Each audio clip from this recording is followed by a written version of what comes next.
we are here with the Denver Broncos and the Jacksonville Jaguars. Sorry, London, we can't send you any good games. Things looked great on paper as we were heading into the season. Sorry that you're getting this version of the Broncos and Jags. Jags are 2.5-point home favorites in this one. 39.5 is your total. Adam, as we look at this one, the Jags looked like they were on the right track. We were kind of even talking about it here on the pod. Hey, this defense is a little froggy. Trevor Lawrence looking like maybe he can play quarterback in the NFL. Added a couple of playmakers. Maybe this team will be good.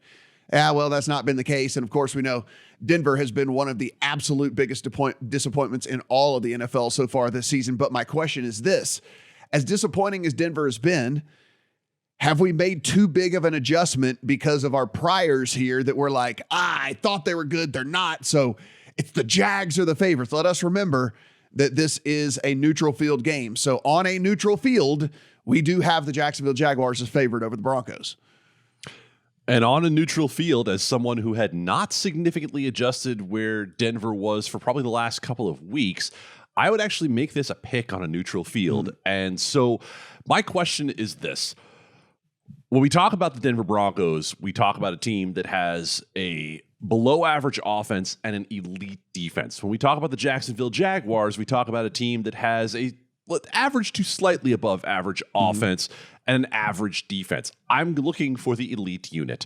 The elite unit is the Denver Broncos defense. And what we've seen out of the Jacksonville Jaguars the last 2 weeks against opponents they were favored to beat, we've seen them be able to move the football and not cash the football for points.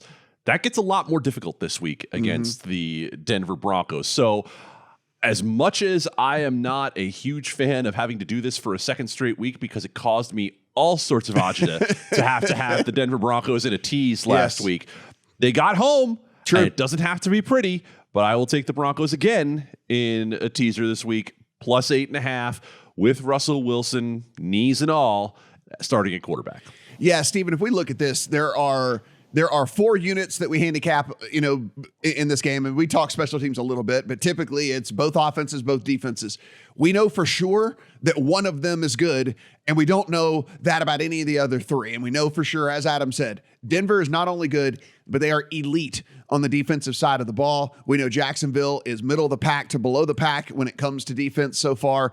Offense, up and down, but we would say, I think somewhere in the middle of the pack we would all kind of agree on here with all of this. And so for me, I too want to bet on the elite unit. I want to bet on the thing that I can count on. And this Denver team has shown up for 7 straight weeks and has looked really, really good on the defensive side of the ball. And I think they have enough to really make it a long day for Trevor Lawrence. And if you're going to be able to get 8.5, and I know teasers have been horrible so far this year, but if you're able to get 8.5 in a game with a 39.5 total, I think that is the way to go. I mean, listen, guys, we can sit here and say, like, I don't play teasers anymore because they hadn't been hitting. But, I mean, listen, historically, this is a smash spot for a teaser, getting 8.5 in a 40-point game. And so I'm not going to get off of something that's worked for me for over a decade.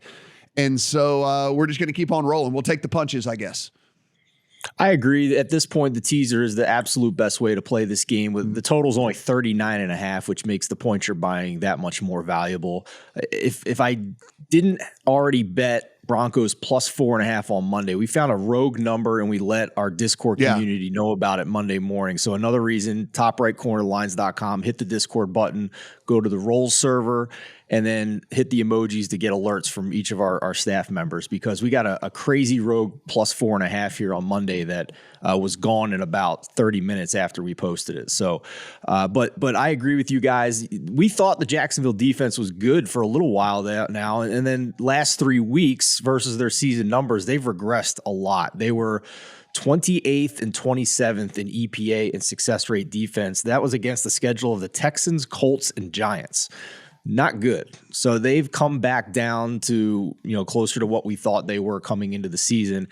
And an interesting note here with Trevor Lawrence. Eli alerted me to this with his man zone splits. He is 31st in completion percentage versus man, 16th versus zone. And then in terms of passer rating, 27th in passer rating versus man, 10th in pass rating versus zone per player profiler. So, the type of defense he's playing has made a big difference this season. Now, the Broncos are bottom 6 in man coverage rate this year, according to PFF, but they have shown a willingness to adjust based on the opponent. And we saw that. The perfect example is when they played the 49ers earlier this season, when they doubled their man coverage rate in that game versus their season averages. And on top of that, Jacksonville doesn't have a single top 30 wide receiver. Christian Kirk appears extremely overpaid at this point. He's not a top 40 wide receiver by PFF. And the Broncos have Patrick Surtain, who's the number 2 corner in the league. So everything lines up here. I think that they game plan for this specific quarterback, and we see a little bit more man coverage with the corners that they have. And I like Denver here. Yeah, and again, I will take this to my grave. This offense cannot be this bad. Like there has to be some sort of positive regression in some way, shape, or form. Like they might be a bottom 3rd offense when it's all said and done, but they cannot be the bottom 2. It just cannot be in the bottom 2. It's just it's impossible with Russell Wilson and the playmakers that they have or whatever. But this team might not look like this team come next week if they lose this game, because we know trade deadline's here. We know that they've been inquired. Jerry Jeudy has been called about. We know that there is some interesting stuff that could be going on with them. So might be a last chance to bet on this version of the Broncos as well if you want to get in.